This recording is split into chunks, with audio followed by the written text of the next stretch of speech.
Source of all comfort, healer of the brokenhearted, I come before you now not with polished words or pretense, but with the raw honesty of a weary soul.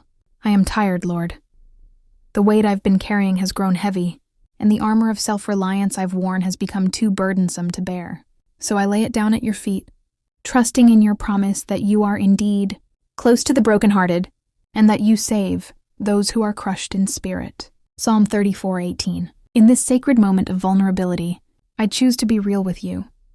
I acknowledge that I cannot heal myself, that my strength alone is insufficient, that I need you in ways I perhaps haven't fully admitted before.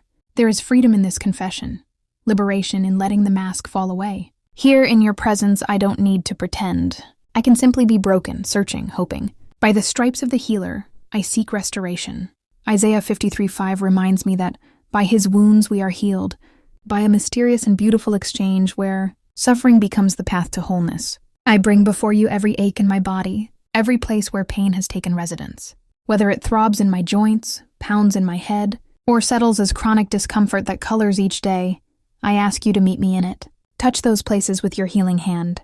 But Lord, I also bring the invisible wounds, the anxious thoughts that circle like vultures, the depression that dims the light, the trauma that echoes in unexpected moments, the grief that catches me off guard. Heal not just my body, but my mind, my emotions, the deep places within my spirit that carry scars no one else can see. Speak peace to the storm within me. Calm the racing thoughts. Lift the fog of sadness. Restore what has been broken or stolen. Even as I walk through this darkest valley, and Lord, it is dark sometimes, I choose to anchor myself in the truth that I need not fear evil, for you are with me, Psalm 23:4. Your rod and your staff, they comfort me. When the path ahead seems uncertain and the shadows grow long, remind me that valleys are passages, not destinations. They are the low places we must traverse to reach the other side. Help me trust that you are not distant or detached, but walking intimately beside me, even when I cannot feel your presence. In the moments when faith feels like holding onto a thread in the wind, be my certainty.